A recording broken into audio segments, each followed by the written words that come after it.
이 시간 하나님의 말씀을 우리가 요한복음 5장 1절에서 9절의 말씀을 함께 말씀을 나누도록 하겠습니다.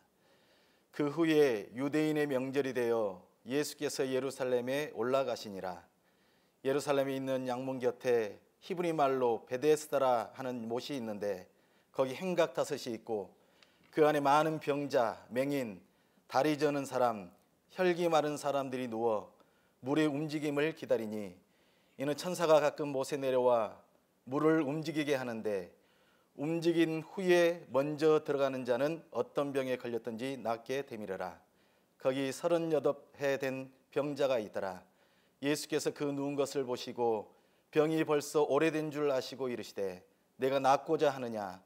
병자가 대답하되 주여 물이 움직일 때에 나를 못에 넣어주는 사람이 없어 내가 가는 동안에 다른 사람이 먼저 내려가나이다. 예수께서 이르시되 일어나 내 자리를 들고 걸어가라 하시니 그 사람이 곧 나와서 자리를 들고 걸어가니라. 이날은 안식일이니라. 아멘.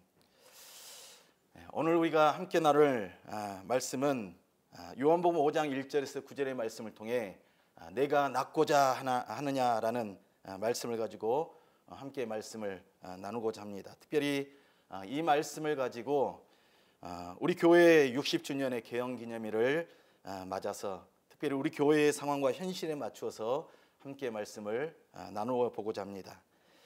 갈릴리 가나에서 죽어가던 왕의 신하의 아들을 살리신 두 번째 기적을 베푸셨던 예수님께서는 유대인의 명절을 맞이하여서 예루살렘으로 올라가셨습니다.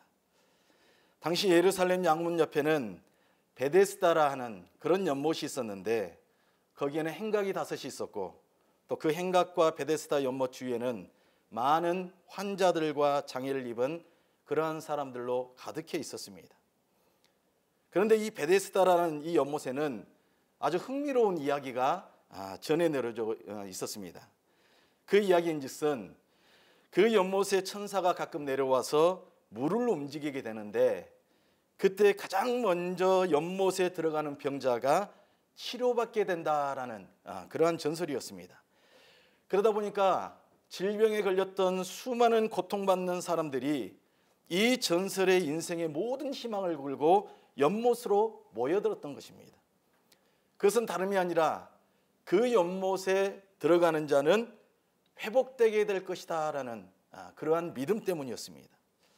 그런데 문제는 천사가 언제 내려올지를 모르고 그나마 가장 먼저 들어가는 사람만 낫는다고 하니 그 당시 그곳에 모였던 그 연못에 모여있던 병자들은 지푸라기라도 잡고 싶은 그러한 심정으로 연못의 근처에 매일같이 누워서 어떤 사람은 평생 동안을 하염없이 그곳에서 기다렸다는 것입니다.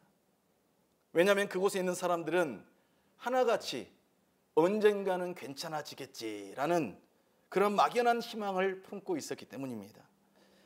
하지만 이러한 막연한 희망은 희망이 아니라 절망이 되었고 그들을 무기력한 삶으로 전락시켜 버렸습니다. 또한 낫는다는 보장도 없이 이 연못을 떠나지 못하도록 주저앉고 안주하도록 그 사람을 만들어 버렸다는 겁니다. 그렇게 많은 사람들이 희망을 잃어버린 채 무기력한 모습으로 연못가를 배하고 있을 때에 예수님은 누워있던 수많은 병자들 가운데서도 오늘 본문에서 등장하는 38년 된 병자를 주목하셨습니다. 예수님께서 그 사람을 보니까 그 병이 오래된 것인 줄을 아셨어요. 그래서 그 병이 얼마나 심각한지 또 얼마나 그 오랫동안 투병 생활을 해오면서 그 사람의 인생이 막연한 희망을 품고 무기력한 인생을 살면서 언젠가는 낫겠지라는 그러한 희망 속에서 살아왔던 지난 삶의 모습들을 보았더니 결국 그 사람이 희망이 아니라 절망 속에 살아오고 있는 그 병자의 모습을 예수님께서는 보셨다는 겁니다. 예수님께서는 38년 동안 고생하던 이 병자를 지금의 세상이 아니라 절망하고 무기력한 세상이 아니라 새로운 세상, 경험하지 못했던 새로운 삶으로 예수님께서는 그 병자를 불러내셨다는 겁니다. 하지만 그는 예수님의 음성을 제대로 듣지를 못했습니다.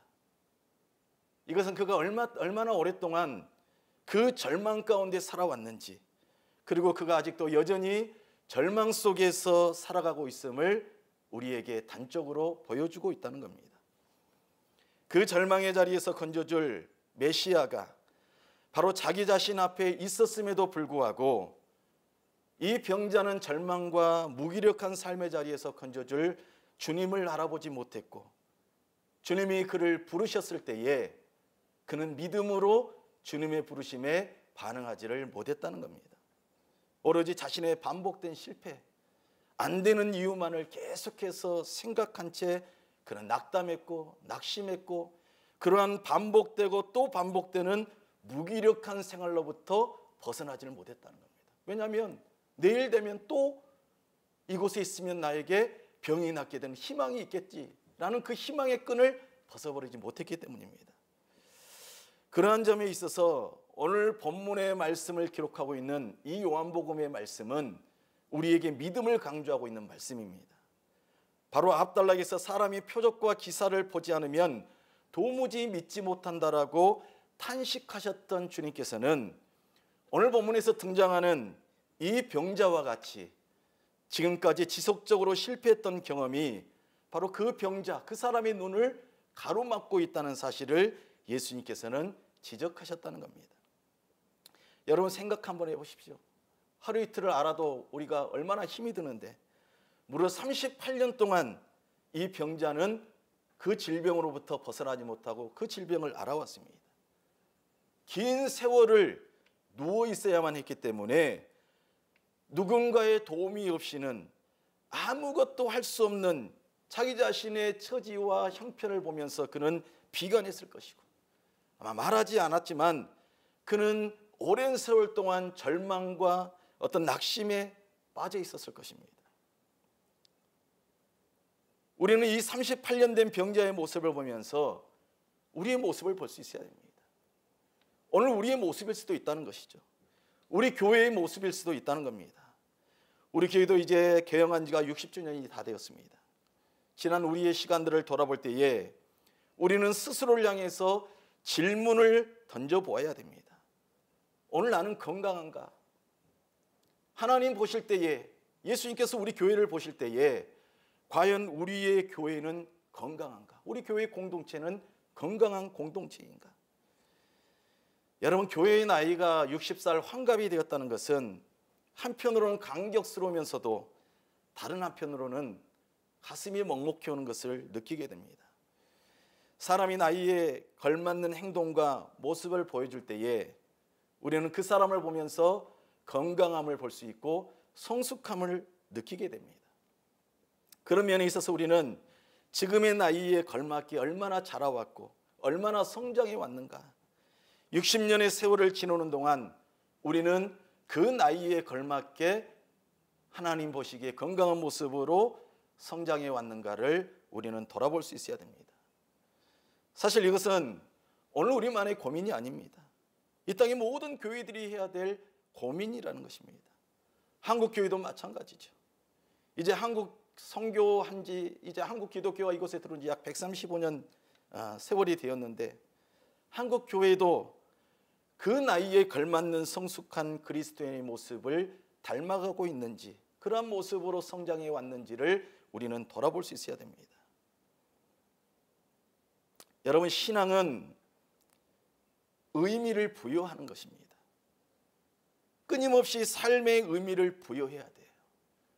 우리의 삶의 자리에서, 오늘 우리의 삶 속에서 하나님이 기뻐하시는 삶의 모습으로 우리는 살아가고 있는지, 그래서 우리는 그 삶을 통해서 끊임없이 우리 스스로를 자각해야 됩니다.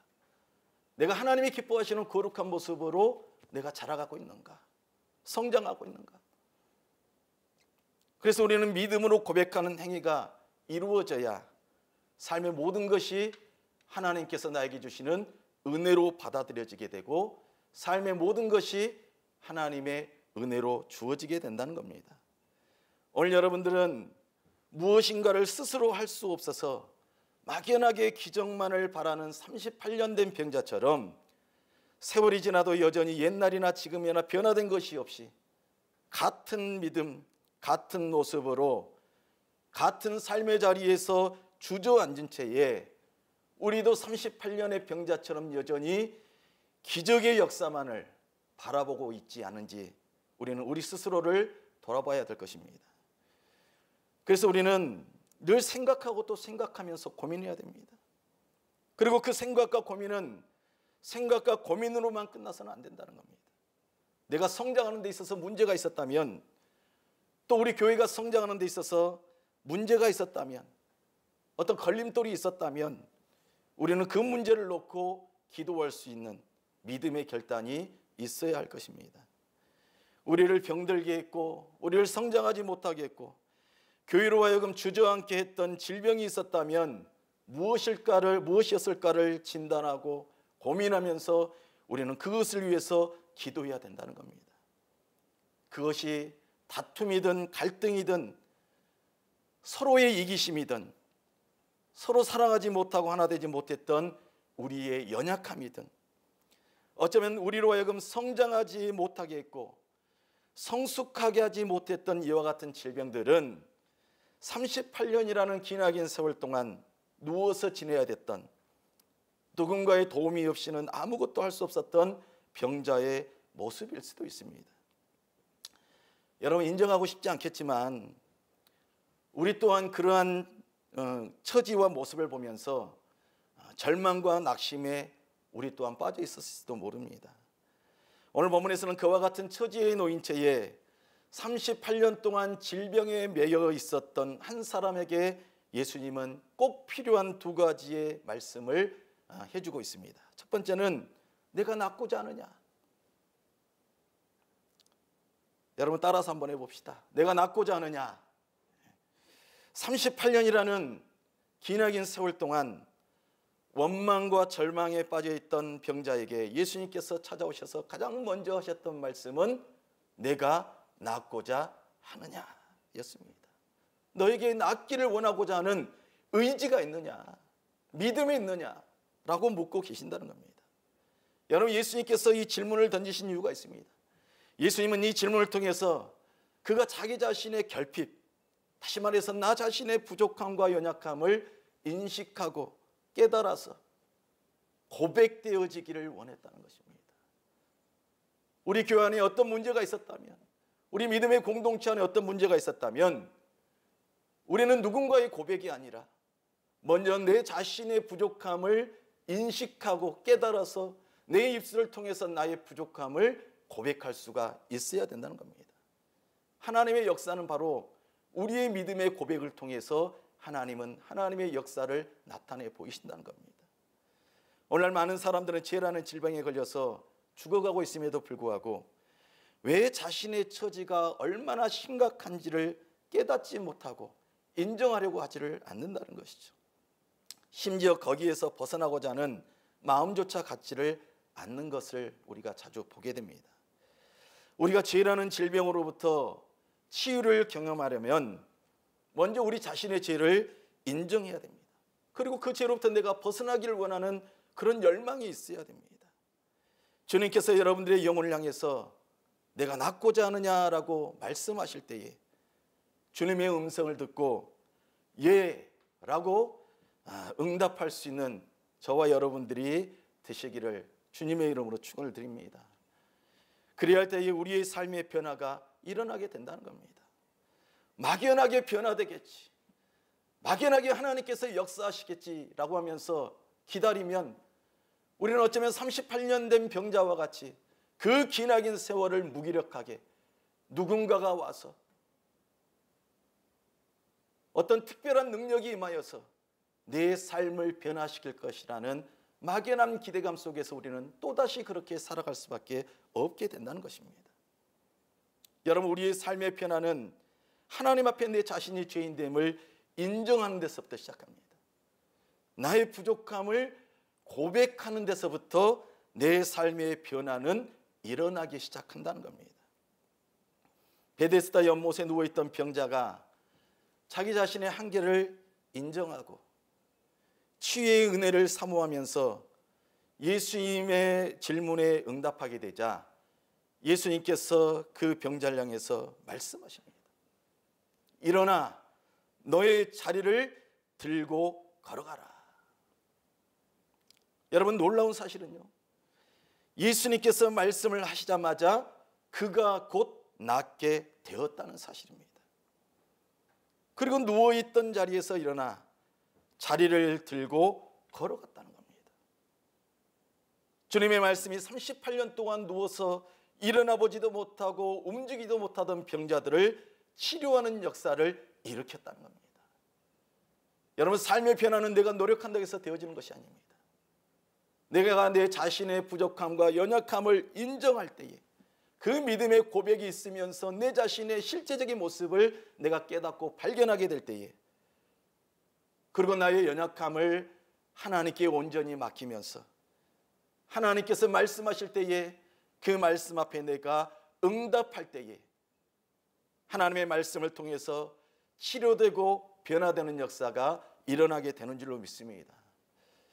지난주 왕의 신하가 죽어가는 아들을 낫게 해주실 것을 예수님께 간청했을 때에 여러분, 예수님께서 뭐라고 말씀하셨습니까? 가라, 내 아들이 살아있다. 그때의 왕의 신하가 보였던 믿음이 무엇입니까? 바로 왕의 신하가 예수님께서 하셨던 말씀을 의심 없이 믿었다는 거예요. 여러분, 말이 필요 없죠. 우리가 믿음 생활하는 데 있어서는 말보다 행동이 더 중요합니다. 내가 말씀을 믿는 만큼 내 행동을 통해서 우리의 믿음을 보일 수가 있어야 된다는 겁니다. 그의 행동이 그의 믿음을 대변해주고 그의 인격을 대변해주고 그의 삶을 말해주기 때문입니다.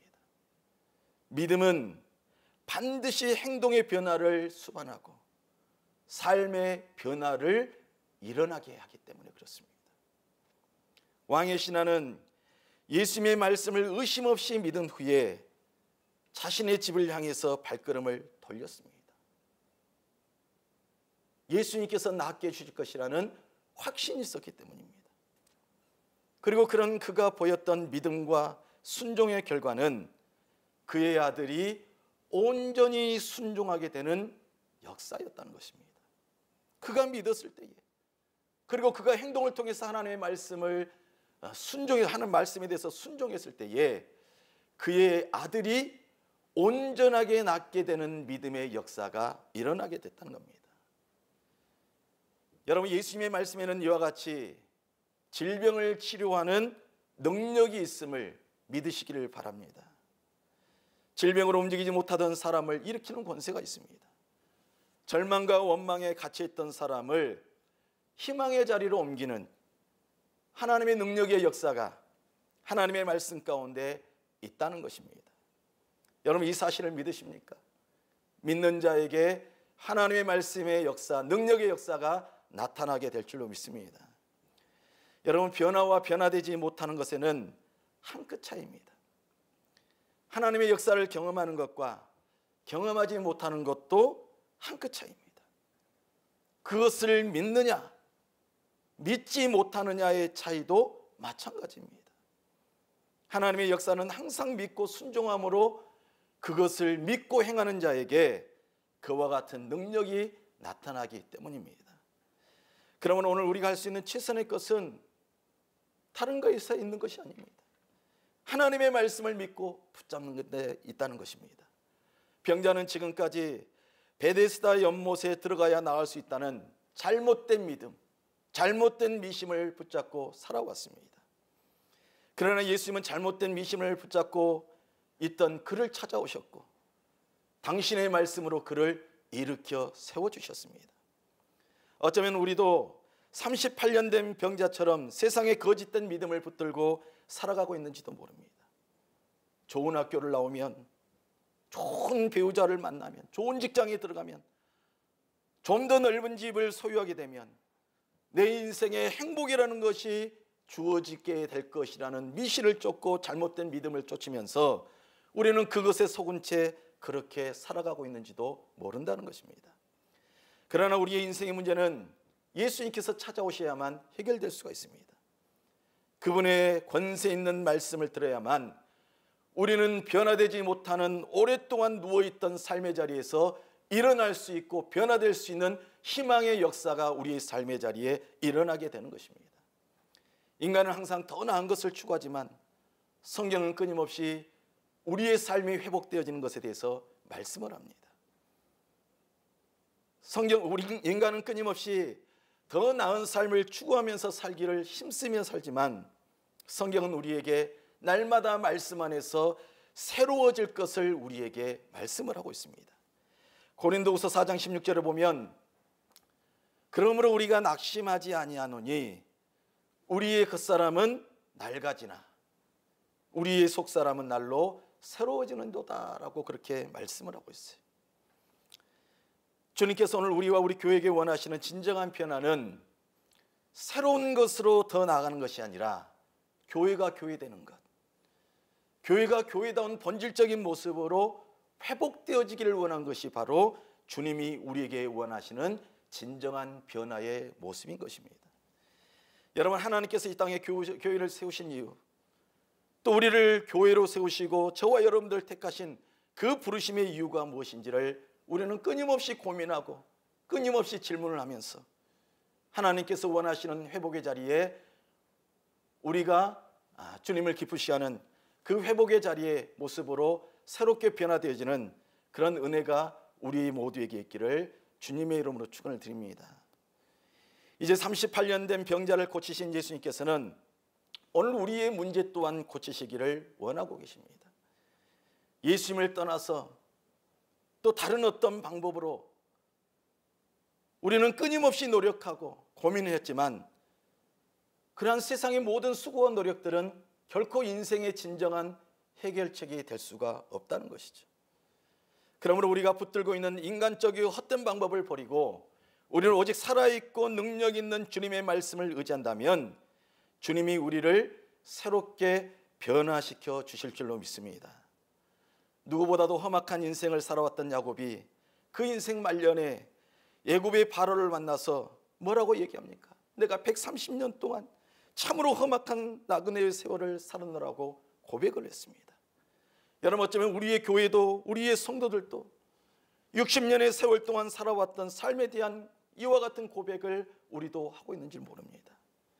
중요한 것은 그것이 하나님 앞에 회개이든 하나님 앞에 아쉬움이든 하나님 앞에 부끄러움이든 그럼에도 불구하고 우리의 삶을 여기까지 인도하셨던 것이 하나님의 은혜였노라고 고백할 수 있는 우리 모두가 되었으면 좋겠습니다.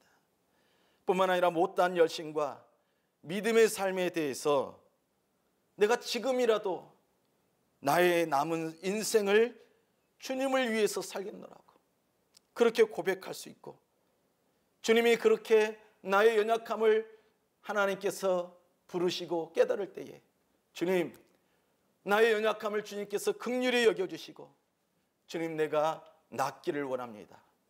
주님, 나의 연약함을 받아주시고 주님께서 나를 회복시키시기를 원할 때에 하나님, 내 삶을 온전히 하나님께 드리오니 나의 부족함 가운데서 나를 부르신 주님의 은혜로 말미암아 나를 새롭게 하는 은혜를 허락하여 주옵소서.